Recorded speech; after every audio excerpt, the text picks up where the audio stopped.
Olá, pessoas!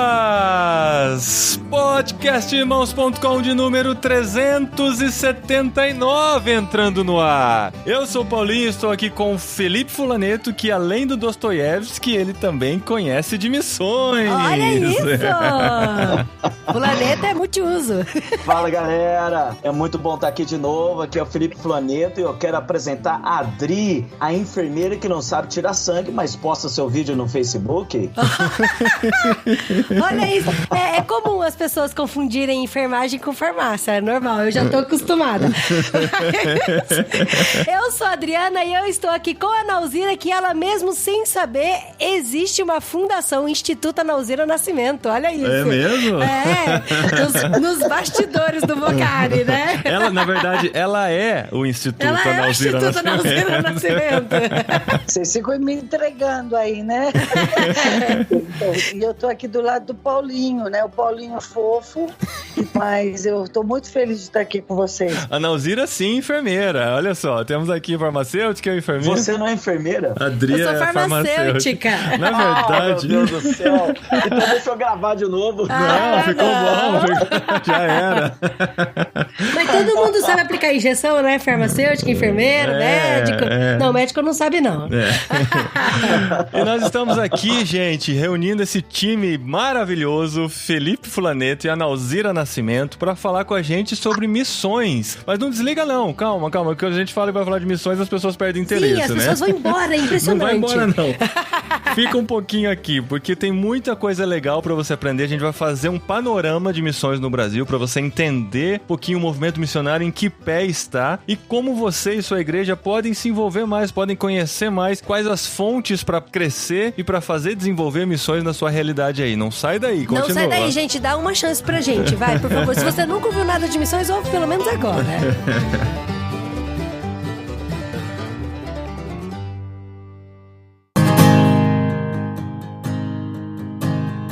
Muito bem, gente, nós estamos aqui para falar sobre o movimento missionário brasileiro, para mostrar que existe muita coisa boa sim sendo feita. A gente não vai ser aquele programa que só fica reclamando, porque eu passo fome, missões, né? Ninguém olha para nós, ninguém se importa com missões. Não, tem muita coisa boa sendo feita. Mas antes da gente falar sobre o movimento missionário, sobre o que já foi feito, o que está acontecendo, vamos definir o nosso ponto de partida. A gente fala sobre missões, a gente fala sobre missão, a gente fala sobre vocação, fala sobre Missio Dei. Existe uma clara diferenciação entre esses termos e a gente podia começar mostrando o que cada um entende de missões, porque assim, a Missio Dei é a missão de Deus, né? É a missão que Deus tem de cumprir os seus propósitos redentores para o mundo, mas a gente faz parte dessa Missio Dei. Nós estamos contidos na missão de Deus e nós temos a nossa missão como seres humanos, ou seja, a nossa vocação, que é o que a gente mais fala por aqui, o que a gente mais fala no Vocari também, a nossa vocação. Qual é a necessidade do mundo que nós vamos suprir? Onde as nossas habilidades se encontram com a necessidade do mundo. E além disso, também existem missões. E missões são nada mais, nada menos do que levar o evangelho para quem ainda não conhece. A gente pode definir dessa maneira quando a gente fala sobre missões? Bom, vamos ver o Fulaneto aí, se é nossa mesma. Depende para quem você está perguntando.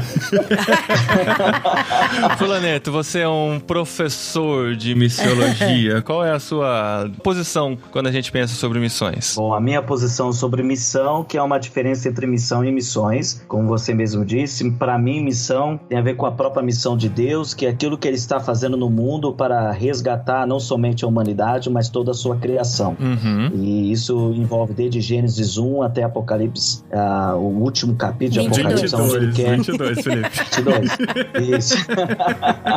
Onde ele quer resgatar toda a criação, não somente o ser humano, né? E missões, para mim, de uma forma assim simples, para definir, é as ações da igreja para concluir ou completar a missão de Deus nesse mundo, né? Então seria as ações da igreja para cumprir a missão de Deus. E eu vou muito na linha de Chris Wright, onde ele vai falar sobre 5 marcas da missão, aonde mostra o senhorio de Cristo, né? Então nós vemos tanto a parte de evangelismo, a parte da pregação do evangelho ao descrente. Também nós temos a parte de ensino, que seria a parte de discipulado, crescimento também na fé. Nós temos cuidado da criação, social, que também envolve o senhorio de Cristo no mundo, nós como inquilinos na grande terra que é do Senhor, não nós. Envolve também a compaixão, que são as ações que nós fazemos para demonstrar o amor de Cristo a tantos aqueles que são do Senhor, mas também aqueles que não são, e também a justiça de Deus no mundo, que a igreja também deve levar, que seria proclamar a glória de Deus também ali através de políticas públicas que sejam equitárias, justas e corretas na sociedade. Então, eu acredito que nós temos essas 5 marcas como igreja na área das missões, né? Não somente na pregação no querigmático. E você, Ana Alzira, o que você entende por missões? Tá junto com o Fula ou tem discordância? Eu espero que tenha discordâncias para o programa ficar mais interessante. Não, por enquanto a gente tá junto. Vamos brigar talvez mais tarde.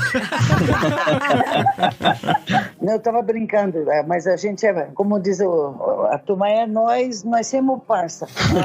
Eu acrescentaria também, penso totalmente, não sou totalmente Chris Wright, mas lendo vários autores, lendo a palavra de Deus e anos de vida missionária, o que passei em campo, fui pro campo com uma ideia do que era ser missionário, mas o dia a dia, a rotina massacrante de um campo, de um país em guerra, me fez rever assim o que era fazer missões ali. Então eu creio mesmo que missão é esse projeto de Deus para a humanidade, Deus querendo resgatar, recuperar a redenção, Ele querendo redimir toda a sua criação, e nesse projeto Ele convida todos nós a participar. Então missões é essa parte humana, como o Felipe disse, né? A atividade nossa para se engajar nessa missão dele. E o que eu acho bacana nisso, nessa visão, o Felipe já falou aí das marcas e tal, mas eu acrescentaria também que o que é lindo nessa ideia da Missio Dei e na missão de Deus é que quando a tua visão é a partir da Missio Dei, a sua visão, o seu paradigma de missões muda muito. Você não fica com aquela ideia fragmentada, pensando só assim,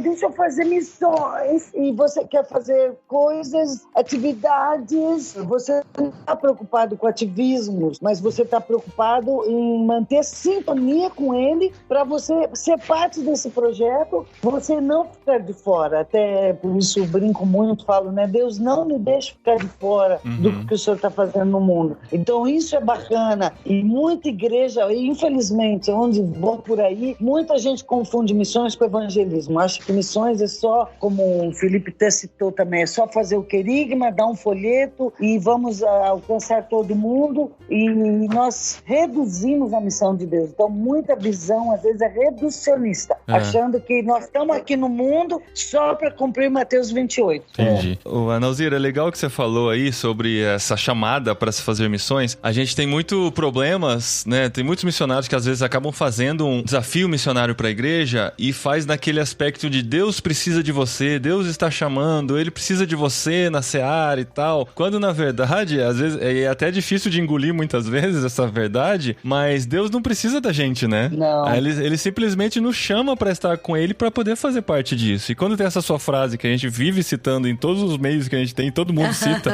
tem até camiseta, né? Não me deixe ficar de fora do que Deus está fazendo no mundo. Isso é muito legal, porque quando a gente pensa em missões, o maior medo que eu tenho é de daqui 10 anos olhar para trás e pensar, por que eu não fui? Porque a coisa aconteceu, Deus fez acontecer. E por que eu não tava no meio disso, entendeu? Eu quero estar no meio do que Deus está fazendo. Isso é muito legal, muda a perspectiva, né? E aí estar fazendo o que Ele quer, estar participando desse projeto dele, estar se sentindo parte da Missio Dei, não é só eu me preocupar em cumprir Mateus 28. Mateus 28 vai se cumprir dentro de São Paulo, dentro do Brasil e no mundo. Então, cada um aonde está, com o que tem, com o que faz, com o que sabe fazer, pode se engajar na Missio Dei, não é? Então, é o missionário de carreira, a vocação missionária, outras vocações, enfim, mas isso dá tanta discussão e isso me pega fogo. Mas deixa eu posso colocar um pouquinho de fogo aí no meio da nossa conversa? É isso que a gente quer, vamos lá. Esse termo Missio Dei, né, surgiu aí no começo do último século XX, e já ficou bem massificado entre nós. Eu creio que todos nós falamos a missão de Deus, né, e enfatizamos isso, e eu acredito que é por esse caminho mesmo. A gente remodela nossas ações, colocando a prioridade naquilo que Deus quer, não aquilo que nós almejamos ou as nossas denominações. Mas tem até um autor aqui que eu tô em mãos, aqui um livro, infelizmente não tem em português, de Charles Van Egan. O título é Transformer Mission Theology. E ele vem discutindo sobre esse termo Missio Dei, e ele vem acompanhando sobre as últimas décadas. O termo da Missio Dei muitas vezes tem sido utilizado também de uma forma para minimizar a importância da igreja dentro da missão. Como se dizendo, se a missão é de Deus e nós somos apenas um instrumento, um apêndice naquilo que Deus está fazendo, então Deus não precisa necessariamente da igreja. E ele vem até falando sobre, depois da Segunda Guerra Mundial, como isso intensificou mais ainda a ideia da Missio Dei sem a necessidade da igreja. Creio que você sabe, a igreja na Alemanha ficou calada, foram omissa ou inclusive apoiaram Hitler. Então ficou uma imagem muito negativa da igreja vindo da Segunda Guerra Mundial. E o ponto que eu quero dizer aqui, eu acredito na missão de Deus, acredito que a missão é dele, porque antecede a igreja, antecede Atos número 2, mas de qualquer forma nós não podemos minimizar a importância da igreja. Nós temos que tomar cuidado dizendo que como se a igreja fosse apenas um apêndice. Não, a igreja é aquilo que Deus deseja para expandir o seu reino neste mundo. Porque veja bem, é muito mais fácil você crer assim, vamos fazer missões, vamos levantar oferta, dar dinheiro para o missionário ir. É muito mais fácil esse paradigma. E essa acusação que a Missio Dei abre demais a coisa e subestima a igreja. Por exemplo, o que escreveu a Igreja Centrada, o Keller, outros já trazem essa discussão também. Então, muita gente já levanta isso, os perigos da Missio Dei. Mas, assim como eu posso dizer, há perigo da Missio Dei, há perigo também do paradigma gerencial, o paradigma super preocupado só com metas e com ganhar almas. Vamos só lotar o céu. Então, qualquer paradigma é perigoso se nós não vemos a palavra de Deus no todo. Eu também estou com você. A igreja é super importante, tanto é que Jesus passou para ela a coisa. E veja, muita gente também interpreta mal o Chris Wright. Eu já fui por aí em congresso que falaram, Nauzira, você cita o Wright, né? Tipo, cuidado, porque o Wright tem uma frase que diz assim que a missão foi feita para a igreja e não o contrário. Ele fala assim, não é tanto questão de Deus ter uma missão para a igreja no mundo, mas de Deus ter uma igreja para a missão. Ou seja, Deus já está operando no mundo há séculos. A igreja veio depois. A igreja, para mim, é super importante. E eu sou professora de missiologia, trabalho numa faculdade batista, onde tem que valorizar a igreja. Sou de uma agência missionária que, enfim, valorizamos muito a igreja. Sabe o que eu vejo, Ana? Que, infelizmente, o ser humano é tendencioso para polarizar, né? Ou é A, ou B, ou 880. Então, isso sempre vai ter um risco e a gente tem que tentar chegar no meio termo, né? No equilíbrio, né? Exato. Lógico, não podemos negar os riscos que a gente pode ter da Missio Dei se levar para um lado extremo, que nós não precisamos fazer nada porque Deus já está fazendo tudo, mas também não podemos ir para o outro extremo de esquecer que é Deus que é o protagonizador e nós somos os coadjuvantes. Temos que lembrar que quem faz tudo é Deus no final das contas, né? Vamos, antes da gente falar da realidade missionária de hoje, eu acho legal a gente fazer um background aqui, né? Um pano de fundo das missões no Brasil, né? De entender como que as coisas começaram, de saber que lá nos anos 1500, pouco depois da reforma, um pouco depois do descobrimento do Brasil, já estavam sendo enviados missionários aqui para o Brasil. Provavelmente o primeiro movimento missionário que aconteceu aqui para o Brasil foi enviado por John Calvino em 1557. A gente até gravou um programa com o Ronaldo Lidório lá no CBM, que ele contou um pouquinho sobre isso e tal. Mas esse primeiro movimento foi dizimado. A princípio, alguns se converteram e tal, mas o líder da colônia, que havia se convertido, acabou voltando atrás e depois perseguiu todos esses missionários e acabou até executando eles e tal. Então esse primeiro movimento foi bem triste e foi até um gerador de mártires no primeiro envio de missionários aqui pro Brasil. E depois outros movimentos foram acontecendo e tal, mas a gente sabe muito bem que a coisa começa a acontecer de fato, missionários chegando da Europa principalmente pro Brasil depois do ano 1850, né? No século XIX já, quando vão chegar os primeiros missionários protestantes, as primeiras igrejas protestantes passam a ser estabelecidas aqui no Brasil e tal. E a gente, por muito tempo, ficou muito acostumado em receber missionários. Por sermos colonizados, a gente ficou acostumado de receber muito de fora, em todos os sentidos. Sim, os missionários gringos chegavam em peso aqui no Brasil. Que igreja não teve, né, os missionários gringos chegando no começo? Que igreja não teve um missionário gringo, exatamente. O inglês, de terninho. Eu lembro do seu Ricardo lá em Piracicaba. O seu Ricardo Ricardo Jones. Não devia nem chamar Ricardo. Richard, obviamente. Richard Jones. Seu Ricardo, ele morreu com mais de 90 anos e tal. Era um senhorzinho. Quando eu nasci, ele já era bem velhinho, né? Mas ele é muito querido lá em Piracicaba. Então, acho que todos nós devemos lembrar de missionários ingleses. Principalmente ingleses, acho que americanos também, mas acho que americanos já é uma segunda onda, né? Vieram muito da Inglaterra, do Reino Unido, escoceses, assim, no meio do século passado, chegaram no Brasil e tal. Mas até então a gente só estava acostumado a receber. Nós éramos o país que precisava ser evangelizado. Um país, colocando entre aspas aqui, dominado pelo catolicismo, que precisava do movimento protestante, e esses missionários vinham de fora para executar isso. Nós tivemos os primeiros movimentos com as igrejas históricas de migração, pessoas que vieram para cá não propriamente como missionários. Então, no caso mesmo dos batistas, depois da Guerra de Secessão, medo de perseguição, os confederados se mudaram para Santa Bárbara, o interior paulista. Olha só. Presbiterianos, outros. E aí depois começa então a vir os primeiros missionários, mas antes temos as missões de imigrantes. Nós recebemos metodistas em 1836, congregacionais em 1855, presbiterianos em 1859 e batistas em 1881. Mas é interessante que o primeiro missionário de nacionalidade brasileira mesmo, porque nós tivemos famílias que eram de nacionalidade portuguesas, que foram enviados pelos presbiterianos em 1910 para Portugal. Foi enviado para a igreja brasileira, mas eles eram portugueses, foram para Portugal. Mas o primeiro missionário nato mesmo, nativo do Brasil, foi Aquiles Barbosa, de 1925, era batista. E ele foi enviado para onde? Ele foi enviado para Portugal. Aquiles Barbosa, primeiro missionário nato, enviado para o campo missionário, e foi para Portugal. E foi 56 anos depois da chegada dos batistas aqui. Então, você vê que a plantação de igreja, aí só fica um adendo aqui, que desde o início tem que ter a visão já missionária. Senão fica aquele paternalismo, né, de só receber, e não tem a ideia, como você mesmo diz, de ser agora também enviadores, né?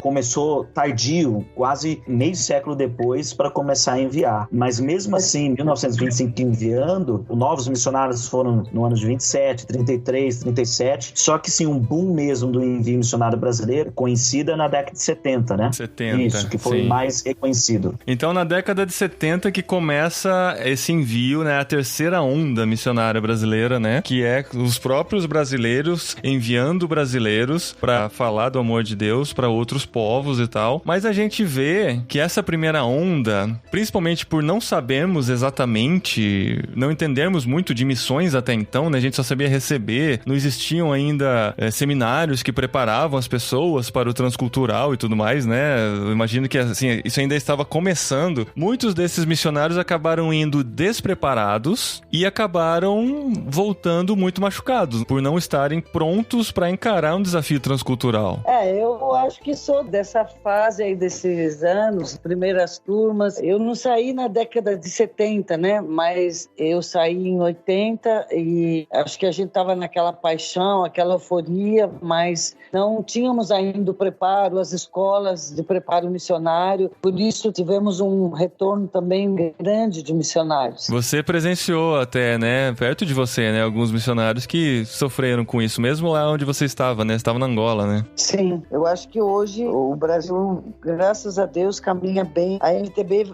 teve um papel muito importante nessa fase mais madura agora, de ser uma catalisadora, buscar essas parcerias com todas as agências, grupos. É interessante porque depois que teve esse boom, né, dos anos 70, de envio de missionários, várias pequenas agências e organizações foram surgindo aqui no Brasil, com a ideia de preparar e capacitar o missionário e tal. Mas elas estavam muito desconexas, assim, cada um fazendo do seu jeito, do jeito que entendiam, que era pra fazer. E aí é interessante que a MTB veio por conta dessa necessidade, né? Demanda, dessa demanda. Inclusive, eu tava conversando com o Rodrigo Gomes, que é o diretor executivo da MTB, e eu perguntei pra ele qual que foi a problemática que existia, que vocês viram com a ideia de solucionar, ou de pelo menos ajudar. E aí ele falou que tinham muitas organizações, tinham muitas agências que estavam trabalhando e que cada um fazia a sua capacitação, seu treinamento da forma como eles achavam que eram certos. Mas aí a MTB veio pra aglutinar essas agências, pra elas juntas terem sinergia, pra ter força, pra uma apoiar a outra, uma ajudar a outra, pra esse envio de capacitação e treinamento de missionários. Isso é muito legal, porque quando a gente começa a se envolver com missões, a gente sente isso dentro da CEPAL e em contato com tantos outros missionários, a questão denominacional começa a se tornar cada vez mais insignificante. Essas barreiras denominacionais não fazem mais sentido quando a gente começa a entender o reino de Deus. Então essas missões trabalhando unidas com o único propósito de cumprir a missão de Deus é sensacional. As próprias agências denominacionais que antes se isolavam, a gente vê hoje que as agências denominacionais também buscam essa comunhão. E eu sou de uma agência denominacional, mas hoje há muito mais comunhão e participação com a galera da MTB de uma forma geral. Eu tenho uma opinião um pouco diferente nesse ponto. Eu queria trazer um pouquinho de pano de fundo, se for possível, sobre a questão das agências. Bertil Extro, ele separou, assim, na tese dele, ele dividiu os modelos que eram feitos, missões aqui no Brasil. Ele diz que de 1900 a 1950, as missões eram feitas através de estruturas denominacionais, que seriam as agências, como que eu falei na época ali, dos presbiteranos, batistas, metodistas, etc. De 1950 aos anos 2000, ele diz então que as missões através das estruturas interdenominacionais, que justamente, se você pegar assim os nascimentos das agências aqui no Brasil, você vai ver que a maioria foi plantada aqui no Brasil por estrangeiros. Em 1928 nós temos a Missão Evangélica Cauá, nós temos em 52 a MPC, 53 nós temos Missões Novas Tribos do Brasil, 57 nós temos Palavra da Vida, 63 a ABU, 63 também nós temos a UEC e a CEPAL, e assim por diante. Você vai vendo que até a década de 70 e 80 nós temos assim a maior concentração de fundação das agências missionárias são de estrangeiros no Brasil. E a partir da década de 80 e 90 e até hoje, obviamente, nós temos assim as fundações feitas por próprios brasileiros. E é interessante porque assim, a CEPAL, quando surgiu por americanos que vieram por aqui e tal. Inclusive o primeiro missionário brasileiro reconhecido pela CEPAL foi o Oswaldo Prado, né, que é missionário da CEPAL até hoje e tal, muito legal isso. E a CEPAL foi conhecida por ser uma missão com missionários com bastante dinheiro, né, porque eram missionários enviados pelos países ricos e tal, e tinham um bom sustento. Até quando a gente entrou pra CEPAL... até hoje, né? Tinha essa fama assim, nossa, missionário da CEPAL e tal, né, mal sabe que o missionário da CEPAL tem que levantar seu próprio sustento, não é a CEPAL que mantém.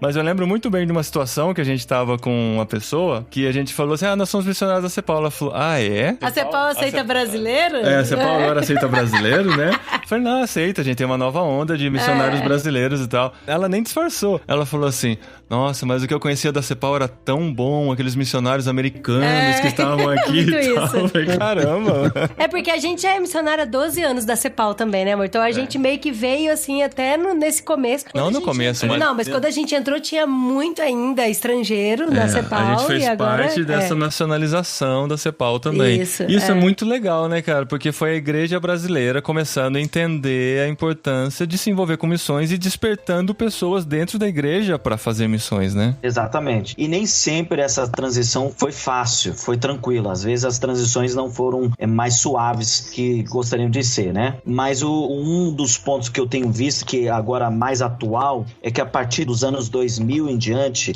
nós vemos um ressurgimento das agências ou juntas denominacionais. Desde a década de 50 até os anos 2000, a gente vê que o boom maior do envio era feito pelas agências interdenominacionais. Agora nós temos visto que as denominações têm voltado essa prerrogativa de treinar e enviar seus próprios missionários. E ao meu ver, eu tenho visto que isso tem gerado uma animosidade com as agências interdenominacionais, no sentido que agora o sustento que é das igrejas locais, que era enviado para as interdenominacionais, tem sido realocado para os seus missionários denominacionais. E também o uso dos centros de treinamento. Eu acredito que daqui para frente há uma maior tendência do envio, treinamento, capacitação pelas denominacionais. Mas olha lá, eu não acredito que as interdenominacionais são desnecessárias, muito pelo contrário. Eu acredito que nós temos visto agora uma necessidade das interdenominacionais especialistas em áreas específicas. Por exemplo, eu sou da Igreja do Nazareno. Na Igreja do Nazareno, ela está passando por exatamente isso que eu estou dizendo. No Brasil mesmo, nós estamos estruturando o processo de envio e de treinamento de uns anos para cá. Eu tenho total ciência que nós não temos como treinar os nossos missionários em todas as áreas, principalmente na área de tradução da Bíblia, na área do,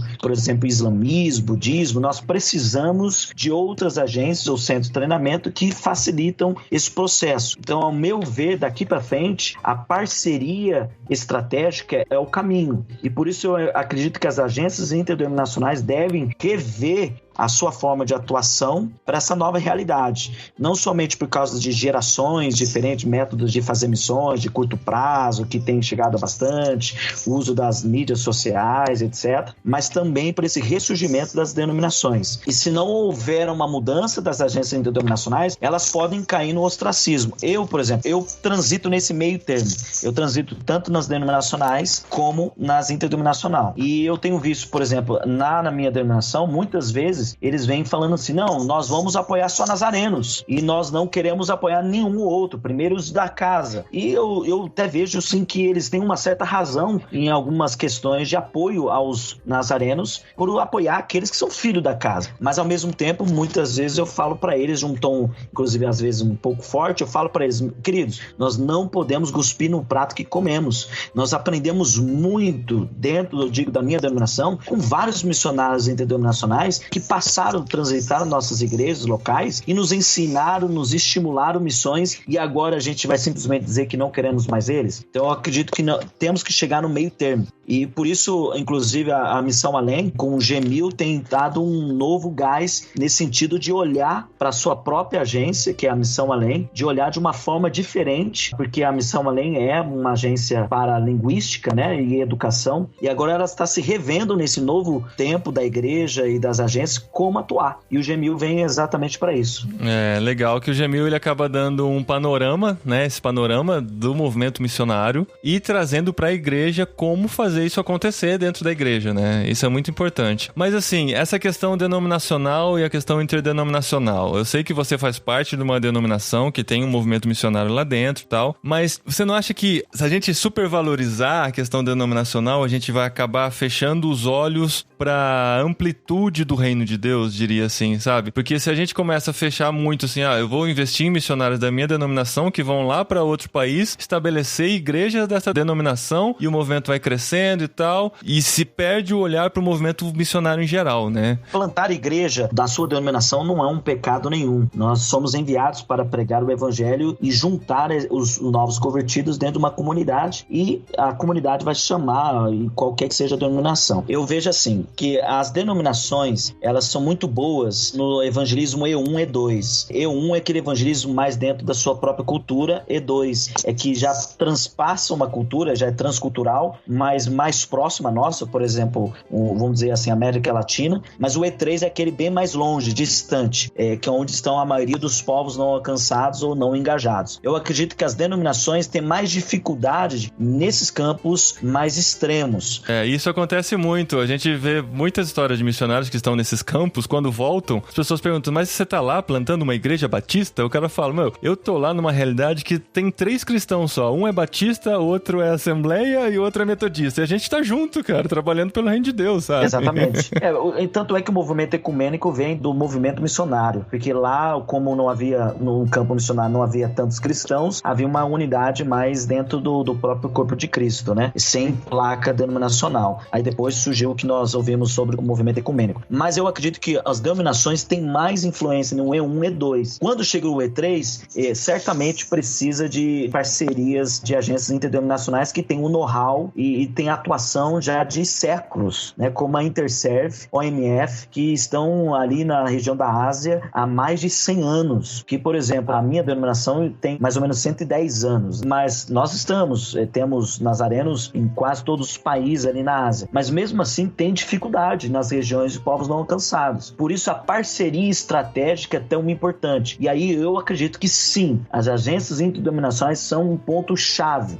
E o que tem as interdenominacionais de ponto positivo em frente às denominacionais? Ela tem mais facilidade, mais mobilidade, flexibilidade do que as denominações. Normalmente, as denominacionais são um sistema de liderança muito hierárquica. Então, se vem um mandamento de cima, assim tem que ser feito. E envia missionário normalmente para onde onde não tem a sua denominação. As agências interdenominacionais têm mais flexibilidade de tipos diferentes de ministérios e envio missionário mais criativo. Lógico, isso eu estou fazendo um jeito bem genérico, né? Vamos ter igrejas e agências. Mas normalmente as agências interdenominacionais têm mais criatividade e flexibilidade no envio. Então, aí eu queria só fazer um contraponto aqui com o Felipe, não na totalidade, ele está certo no que está falando, eu só quero fazer uma observação, eu colocaria assim, que há um ressurgimento de algumas denominacionais, né? Mas a gente acompanha por aí, e também sou professora do Perspectivas, então a gente roda muito o Brasil, e eu concordo que há de muitas denominacionais, mas nem todas, e também concordo que infelizmente há esse denominacionalismo, assim, de preferirmos investir em pessoas da nossa denominação. Por outro lado, na experiência com outros campos, com não alcançados, não engajados, acho que a maioria das agências denominacionais, mesmo as interdenominacionais, principalmente eu vejo no caso de nós batistas, a turma entende hoje que não consegue trabalhar só e precisa fazer parcerias. Graças a Deus estamos trabalhando em redes, né?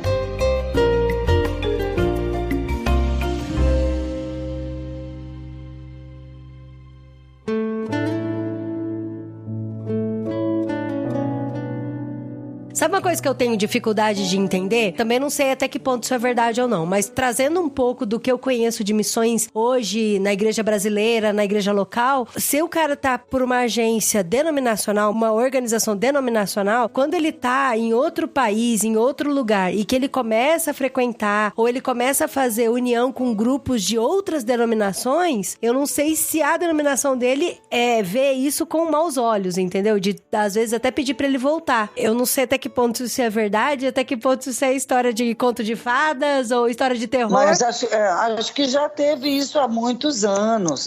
Uma recomendação para ficar entre seus colegas. Mas hoje, de tudo que eu ouço, todos os colegas, todo mundo participa de reuniões entre missionários de todos os grupos. Até onde eu ouço, a maioria que eu conheço. E olha que eu convivo com missionário do mundo inteiro. Ai, glória a Deus. Nossa, graças a Deus. E uma coisa que eu queria falar aqui também para vocês, trazendo até um pouco assim pro nosso ouvinte, né, que tá ouvindo a gente falando sobre missões dentro da igreja e tal. Eu acho que tem algumas igrejas, assim, a gente também não rodou tanto que nem a Nauzira, mas a gente já rodou um pouquinho o Brasil, e a gente percebe que tem muitas igrejas que confundem mesmo ações evangelísticas com missões, que confundem ações sociais com missões. A gente tem que botar a molecada pra fazer alguma coisa. Vamos botar a molecada pra dar abraço na praça, e aí isso é uma ação de missões, sabe? Assim, e não tô menosprezando a ação da molecada, até porque eu sou apaixonada por jovens, trabalho com jovens, mas a igreja, eu acho que ela precisa entender o papel dela e nesse projeto que Deus tem de missões. E existem várias formas mesmo, né? Eu já ouvi muitas coisas assim, taxadas de missões. Ah, isso é missão, isso não é missão. E muitas vezes até eu acabo taxando também, né? Igual eu tô fazendo aqui, de isso é missões, isso não é missão. Mas uma coisa que eu vejo também, por exemplo, um profissional, ele tá aqui trabalhando numa empresa, numa organização, e aí ele vai, a empresa dele manda ele pra outro país, e aí ele entende que ele quer fazer missões através lá dos relacionamentos que ele vai estar, das pessoas que ele vai receber na casa dele, das pessoas que ele vai conviver no trabalho dele. Só que tem igrejas locais que não enviam esse profissional como missionário também, entendeu? Porque ele tá sendo transferido como profissional. Então, assim, a gente sabe que tem outros modelos, né? Tem o modelo tradicional, né, de missões, e tem esse modelo que é para profissionais, que é fazedores de tendas, que tem... É o que a gente fala muito na nossa série Jetlag, né? Sim, que é o que a gente fala no Jetlag. E tem também os empresários que vão intencionalmente montar uma empresa fora do país, que também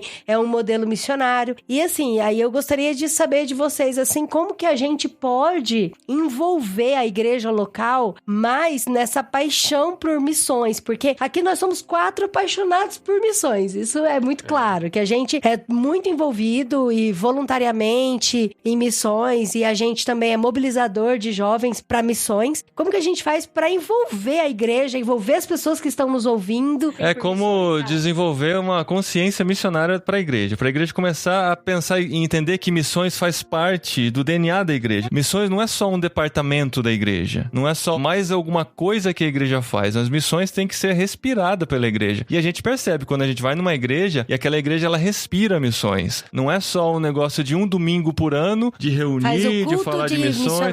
Geralmente é um culto... A conferência missionária, né? A conferência missionária, que também é legal e tal, mas tem igreja que só se resume a isso. É nesse dia que a gente fala sobre missões. É quando missões deve ser algo que tem que ser respirado, porque faz parte da missão da igreja, né? Bom, primeiro a gente tem que falar sobre uma dinâmica que tem acontecido muito, que é sobre missional e missionária, né? Que tem gerado essas discussões. E missional, assim, de uma forma mais abrangente, é uma nova palavra que de uns 20 anos para cá que tem sido utilizado, que é a consciência da igreja toda, de todos os membros, de todo cristão, de estar envolvido dentro da missão de Deus, não necessariamente mudando de CEP, não saindo da sua terra, da sua parentela, mas mesmo assim se envolvendo com a missão de Deus. E a igreja missionária seria, no forma mais tradicional, a igreja que se envolve no envio de uma pessoa para um local longínquo ou perto, mas para a pregação da palavra de Deus. Mas isso não quer dizer que são duas visões concorrentes, né? Elas podem se complementar.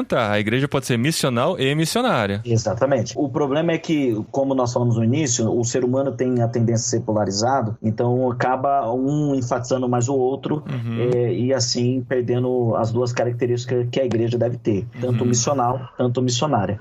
Mas eu vou falar só um exemplo. Esse final de semana eu estou indo pregar numa igreja no Rio de Janeiro e eles comentaram para mim que eu vou fazer uma conferência missionária. E eles comentaram comigo que a igreja estava precisando de um avivamento, estava precisando de um transformar de Deus para se envolver mais e pregar e evangelizar, etc. E eu senti na fala deles, me convidando, que a esperança deles era que fosse na conferência missionária que eu fizesse, trouxesse esse avivamento. E eu deixei bem claro para eles, olha, avivamento espiritual não se traz com envolvimento com missões, porque é possível sim se envolver com missões sem ter quebrantamento espiritual. E tem pessoas que podem fazer evangelismo, fazer viagem missionária, inclusive ser enviado como missionários sem ter tido quebrantamento e avivamento espiritual primeiro, porque a ordem correta é primeiro um quebrantamento espiritual para depois o envolvimento missionário, seja local ou até os confins da terra. Eu acredito que esse envolvimento com missões se envolve com primeiro um quebrantamento diante de si mesmo com Deus, e isso não é um evangelismo, uma viagem de curto prazo que faz, isso é oração, arrependimento de pecado, busca do Senhor, que Ele vai quebrantar o seu coração. Então, quando nós temos um relacionamento com Deus, é inevitável, ao meu ver, alguém se diz cheio do Espírito Santo, que conhece a Cristo, e não se envolver com a causa que Cristo promoveu, que é a missão dele. Então, eu acredito que o primeiro ponto que nós temos que pontuar e dizer seria que, para se ter uma igreja missionária e missional, é uma igreja que foi impactada pelo próprio Cristo, que foi quebrantado no seu próprio pecado e se sujeitou ao senhorio de Cristo. Mas isso precisa andar, né, Flaneto? Meu medo é assim, não tô questionando, eu acho que a ordem é uma ordem muito bonita e a igreja, para ser missional e missionária, ela tem que primeiro respirar Cristo, né? Ela tem que entender qual que é o papel dela, qual é o sentido dela ser igreja. Mas meu medo é a igreja sempre falar, não, a gente não tá preparado pra isso, a gente não tá preparado pra isso, porque primeiro é Jerusalém, depois Judéia, Samaria, os confins da terra. E assim, cara, eu fico triste, sabe, de ouvir isso, de verdade, de assim, o tempo todo, porque a gente não tá preparado, porque a igreja precisa estar madura, espiritual. Trabalhando com jovens, vocês têm uma responsabilidade grande de mostrar pra ele qual que é a missão de Deus, como que eles podem se envolver, campos missionários, organizações, porque a gente não sabe o que tá no coração dessa molecada, sabe? Pra onde que eles vão, o que eles querem fazer. E assim, a igreja tem essa parcela de responsabilidade pra mostrar isso. E se a igreja às vezes fica muito parada na questão do a gente tem que se amadurecer e nunca vai, aí é difícil. Eu sou missionária. E por que hoje o meu ministério basicamente não é estar em campo ou só treinamento missionário? O que fez eu deixar um projeto missionário para estar aí maloqueira rodando o Brasil? Uma coisa que cansa muito, se bem que agora a partir desse ano eu diminuí, parei, não estou aceitando convites mais porque eu estava assim realmente acabando com a minha saúde porque a idade chegou. Eu era coordenadora do Projeto Radical, quando voltei do campo da África, a junta me trouxe para começar esse projeto. Escrevemos, montamos, estruturamos, eu comecei esse projeto, fiquei nele 9 anos, quase 10. E por que saí? No auge do projeto, porque eu via pelo Brasil muitos jovens chorando, em crise. O que eu faço da minha vida? Eu não sou tão espiritual, eu preciso largar tudo para servir a Deus. Eu vi que a visão da turma estava equivocada. Eu ia nas igrejas para pescar missionário, mas eu via que eu estava fazendo a coisa errada. E eu estava ajudando a segmentar mais, eu estava ajudando a perpetuar uma visão de que vocacionado era só quem largava tudo para ir para algum lugar. Tanto é que quero deixar claro aqui que alguns interpretam minha posição, que eu falo que todos são missionários. Não, todos são vocacionados. É diferente. Falar que todos são vocacionados é uma coisa, todos são missionários é outra coisa. Não confunda Tratado de Tordesilhas com... Então... O meridiano de Greenwich, isso aí. Nunca falei isso. Então, são coisas bem diferentes, mas a nossa teologia ajudou a perpetuar isso. O Lutero tentou levantar na Reforma a coisa e ele mesmo depois desistiu porque ele viu que não ficou legal pro lado dele, porque os anabatistas gostaram muito da ideia. E aí nós continuamos a manter essa coisa de vocacionado, aquela elite, e aí nós missionários, a culpa é nossa, missionário ajudou a manter essa ideia errada de que missionário tem que largar tudo, é o sofredor. Então, o que vejo nas igrejas é que o povo, os jovens principalmente, foge de missões, tem uma ideia errada, mas eu falava, pastor, não põe esse nome na conferência missionária, vai espantar o jovem. Quando a gente chama para discutir sentido de vida, o que você está fazendo aqui? O que você está fazendo com a tua vida? Qual o seu lugar no mundo, né? O seu lugar no mundo. Qual a sua praia? O que Deus tem para você, não é? Qual a sua parte na missão de Deus? Aí é outra coisa, aí todos querem participar dessa discussão. Por isso que eu também saí desse projeto para entrar num projeto totalmente desacreditado, louco, de falar por aí que todos são vocacionados, né? Então, eu acho que o que falta na igreja é a gente mudar esse discurso, principalmente com os jovens nas nossas igrejas. A turma às vezes fala, Ana, o que eu faço para pôr fogo na minha igreja? Eu falei, começa discipulando uma pessoa. Nós paramos de discipular pessoas. Discipular não é só abrir a Bíblia para estudar a Bíblia. Estude a Bíblia, vai tomar café com alguém, vai no cinema com aquela pessoa, vai fazer alguma coisa junto, convive, anda. Então, tá faltando isso, amizades no reino, amizades com o povo de Deus, relacionamentos, discipulado, pequeno grupo, começa com um, chama outro, vem tomar um café na minha casa, faz um bolinho, investe aí, casa, faz um bolinho, né? Chama a galera para comer um bolo na tua casa e conversar sobre a vida. E aí começar a trazer algumas discussões. O desejo de se engajar vai vir quando a pessoa começar a participar dessas discussões e a ficha dela cair. Fala, o que eu tô fazendo com a minha vida? Não somos nós que vamos falar, cara, você tem que fazer missões. Você tem que começar assim, fazer mensagens ou pedir pequenos espaços ou simplesmente começar a orar ou comece com uma pessoa. Se você não tem plataforma, você não é líder para começar a pregar, mas você pode começar com uma pessoa. Lá em João 17, na oração sacerdotal, Jesus, quando está entregando as pastas lá para Deus, passando o plantão, ele fala, eu fiz minha parte, eu completei a obra que o Senhor me mandou, eu fiz o que o Senhor mandou eu fazer. A missão que o Senhor me deu, eu passei para eles. A Bíblia Mensagem até fala assim como o Senhor me deu uma missão, eu dei para eles também uma missão. E ali é todo mundo, não é pastor, líder e quem é chamado para ser missionário.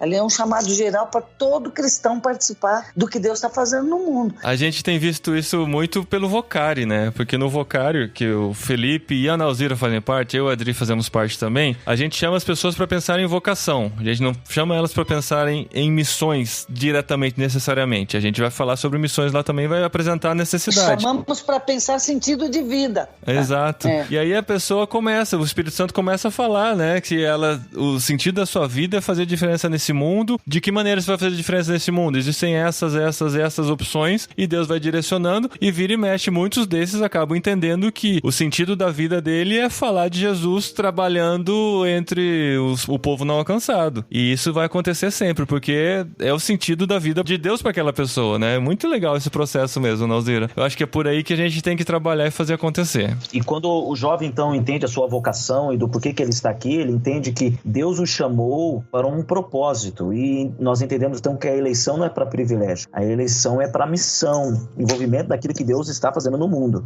E por isso, quando a gente vai enfatizar para a igreja, nós conseguimos entender como se envolver com missões. E, por exemplo, uma das maiores dificuldades que eu vejo é o envolvimento dos pastores com a obra missionária, né? E nós sabemos, sim, por questão bem prática, quando o pastor tem uma visão missionária, normalmente a igreja tende a ter mais a visão missionária. Mas eu sempre digo um exemplo clássico, quando Jonas pregou lá em Nínive, o avivamento de arrependimento lá em Nínive não ocorreu vindo do rei, mas veio do povo até chegar ao rei. Então, ainda que o pastor não tenha essa visão, os membros que estão querendo fomentar e influenciar a igreja, tem que começar por eles e ser exemplo, porque muitas vezes criticamos, falamos mal, porque estamos comprando banco almofadado, porque estamos comprando ar-condicionado, enquanto tem gente que está morrendo por Cristo, enquanto tem gente que morre sem saber de Jesus. É uma mobilização em base de culpa e de medo, e nós não mobilizamos em base de culpa e medo. Inclusive, isso, Deus... é uma motivação errada, né? Exato.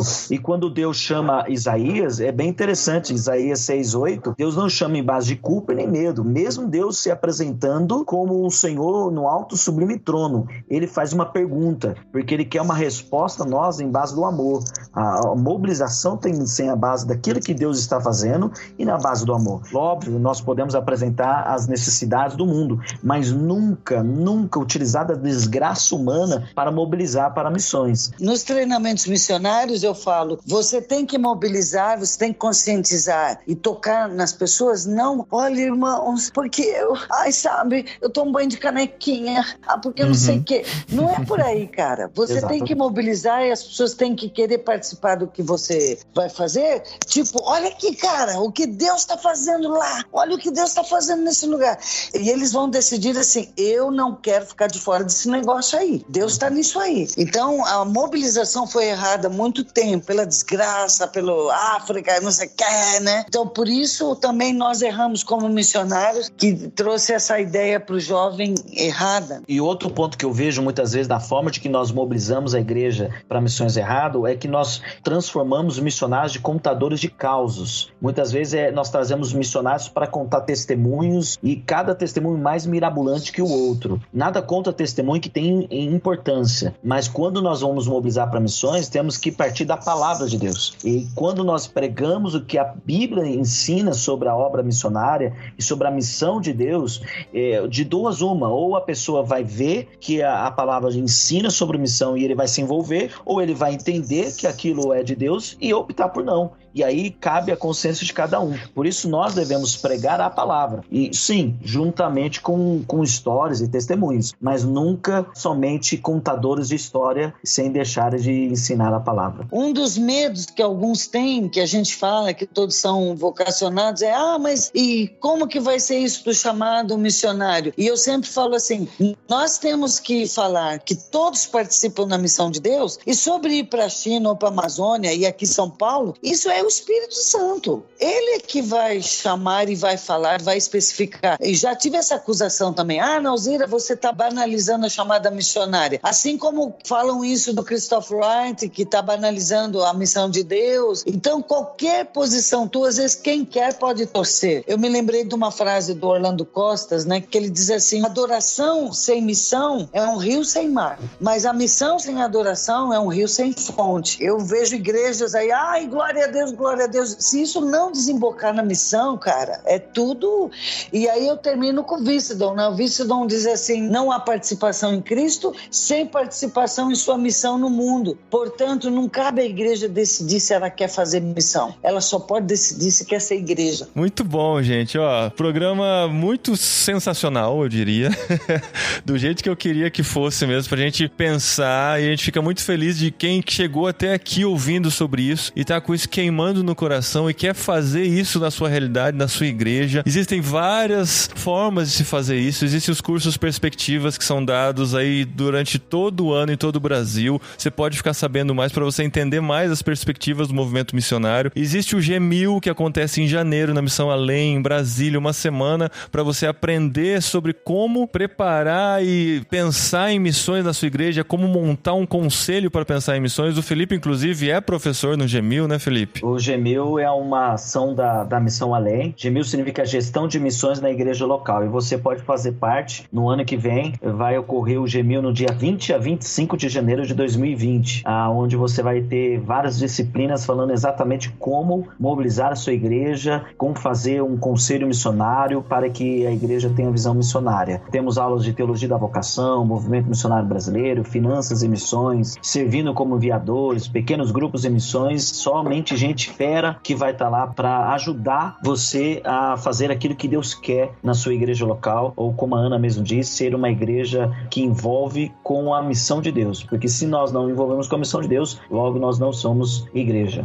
Esses links estão aqui no post desse programa, no podcastirmãos.com. Você pode ter mais informações lá e aprender mais e se envolver, gente. Existem muitas formas de se envolver. Participa do Vocari com a gente para você conhecer mais dos Vocaris que estão acontecendo aí em todo o Brasil. Fica ligado no site vocari.org.br para você entender o seu lugar no mundo, e vai que Deus tem esse chamado para você, né? A necessidade do mundo que Deus quer que você atenda é do outro lado do mundo, né? Então tem que estar disposto a ouvir a voz de Deus. E essa questão do chamado que a Nauzira falou é muito interessante mesmo, porque o chamado na Bíblia aconteceu de várias formas diferentes, né? A gente viu Deus falando com Adão, Deus falando com Abraão, Deus falando com Moisés, mas, por exemplo, com Neemias, Deus não chegou e falou para ele, né? Vai lá e reconstrói os muros. Ele simplesmente viu a necessidade e foi, né? Então, às vezes, assim, a gente fica esperando o céu se abrir e Deus falar com a gente, quando às vezes a necessidade está na nossa frente e a gente não se coloca para suprir aquela necessidade. E é isso que Deus quer da gente, né? Que a gente entre na missão dele, fazendo o que ele já está fazendo para poder fazer diferença nesse mundo. Valeu, gente. Muito obrigado, Ana. Muito obrigado, Felipe. Eu quero gravar mais vezes com vocês. A gente tem muita coisa de missões para falar ainda. Sim, a gente quer gravar também sobre o e-book da Nauzira, Somos Todos Vocacionados,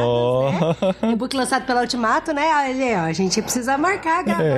Porque assim, somos todos vocacionados, não somos todos missionários, né? Fala como que as pessoas podem adquirir o livro seu, que foi recém-lançado. Tá em várias plataformas, pela Apple, né? Google Play, na Amazon, na Ultimato, o site da Ultimato, na Cultura. É isso aí, várias livrarias. Tudo e-book, né? Só a versão digital. Só digital. Muito bom, gente. A Nauzira é moderna, né, gente? Ela fala que ela tá cansada, mas ela tá aí, ó, escrevendo, dando aula. E olha que, pra quem já ouviu o podcast aqui da vida da Nauzira, sabe que ela falou que vai morrer trabalhando, né? Trabalhando. Tá linkado aqui no programa também. O programa que a gente falou com a Nauzira é um programa muito baixado, viu? Muito baixado, muito ouvido até hoje aqui no podcastirmãos.com. Então é isso, gente. Se envolva, conheça, vai atrás. Um amigo meu falou assim uma vez, né, que ele cometeu os 3 erros principais na vida dele pra ele se tornar um missionário apaixonado. O primeiro é ele saber da necessidade. O segundo é ele conversar com gente que tá suprindo essa necessidade. E o terceiro é ele ir lá e ver a necessidade com os olhos dele. Aí pronto, cometeu os 3 erros, ficou apaixonado, missionário, ele tá aí, feliz da vida. Muito bom. Legal, muito bom.